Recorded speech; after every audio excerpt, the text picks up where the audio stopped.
This is part 5 of cells in their environment. So you need to have already listened to the lectures on what constitutes the extracellular matrix. Having established what the extracellular matrix is, we now have sort of already linked into that with talking about fibronectin. We need to think about how cells actually attach to the extracellular matrix. How do cells interact with that external environment?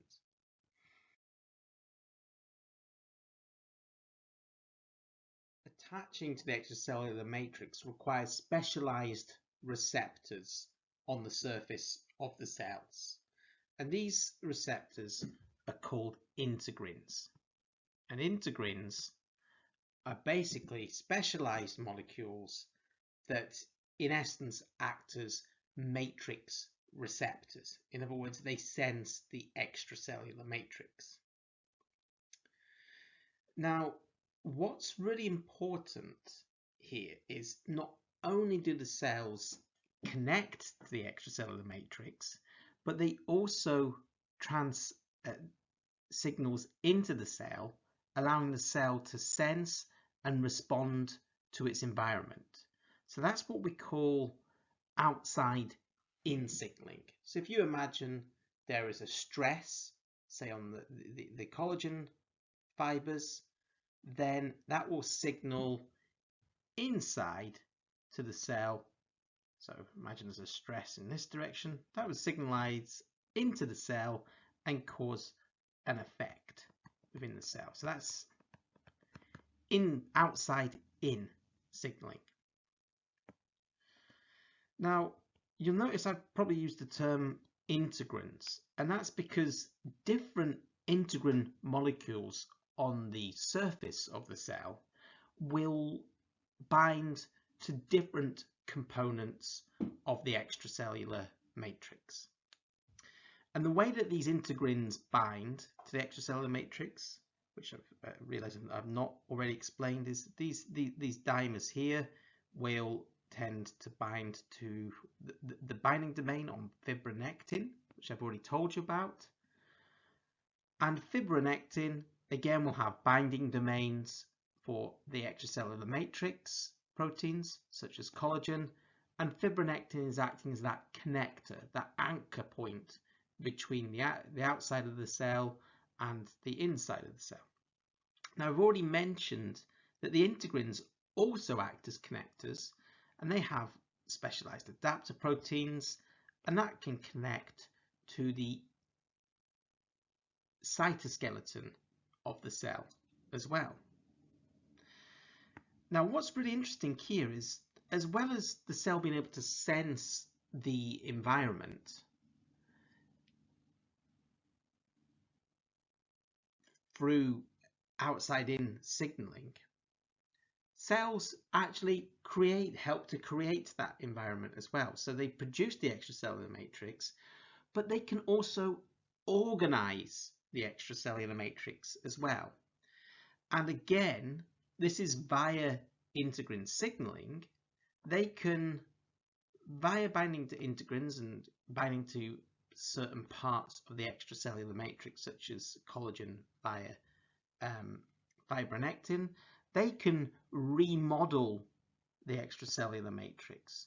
So that's what we call inside out signaling. And there are lots of examples of inside out signaling, and I'd like you to pay attention, and I will mention inside out signaling again. But for example, cells can move the environment, they can change the environment for their current metabolic needs. Cells can even migrate through the extracellular matrix. And that is a classical example of inside out signaling. That migration of cells requires remodeling of the extracellular matrix, and it's the cell that is causing that reorganization of the extracellular matrix. I'll talk more about that in the next part, but please bear in mind processes like that are called inside out signaling. As I said, as well as attaching, cells are able to move as well as just attach. Inside out signaling.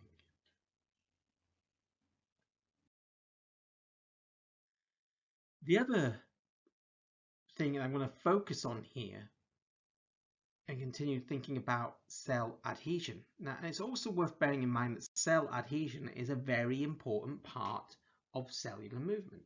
Remember, we have protrusion, adhesion, retraction as part of that migratory process. So, as with cell-to-cell interactions, in order to couple to the extracellular matrix, we need a variety of anchor proteins to connect the integrins to the actin cytoskeleton. So we know that the integrins connect by fibronectin to the extracellular matrix, but these connection points are in the inside of the cell. So here we are looking inside the cell. This is the actin fibers here, and we're looking at this adhesion complex forming within the cell. And we call these adhesion complexes, and actually we can form large complexes and create a permanent attachment to the extracellular matrix, but also in moving cells, these complexes can be quite small and assemble and disassemble quite rapidly. And here in this diagram, what we're seeing here is these bands we can see across the cell here. That's the actin fibers, and these bright blobs at the end, they are the adhesion complexes.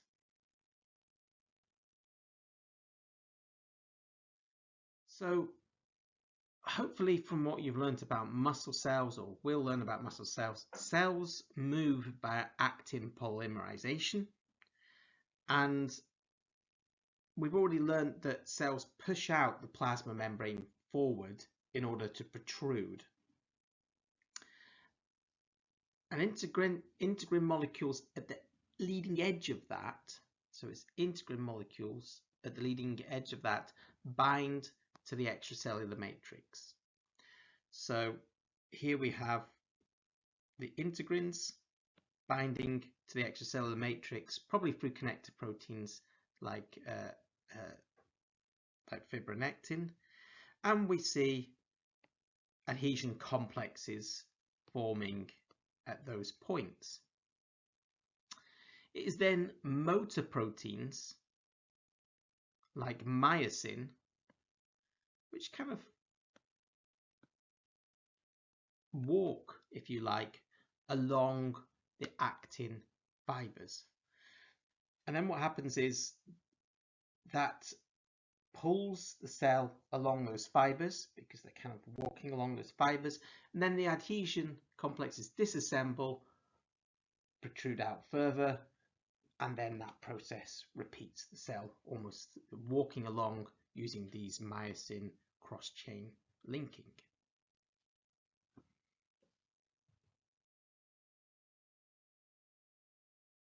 The other major way that cells can link to the extracellular matrix, which is often a more permanent feature, so as well as having those adhesion complexes, often we've said that cells attach very tightly to a basement membrane, or sometimes called the basal lamina in many tissues, or internal elastic lamina in terms of blood vessels.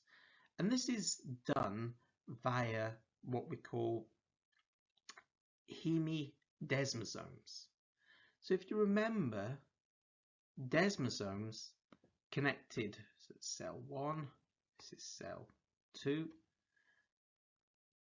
desmosomes connected cells together. And hemidesmosomes, hemi just means half, they are connecting the cells to the basement membrane, or the basal lamina, as described there. So they're connecting the extracellular matrix to the intermediate filament network within the cells. And this is one of the ways that the intermediate filament network can provide structural stability. And again, this connection and recognition of the extracellular matrix is mediated via integrin molecules on the surface of the cell. And this means we're providing additional mechanical strength to the cells and the tissues because they're now tightly attached to a basement membrane. If you remember, this could also be a way that we provoke outside-in signaling. So that's just showing that in a little bit more detail here. Here we have the integrin molecules binding to the extracellular matrix. That's ECM there. And this keratin filaments here are components of the intermediate filaments that I spoke about back in lecture 1. So that hemidesmosome is connecting the cells to the basement membrane.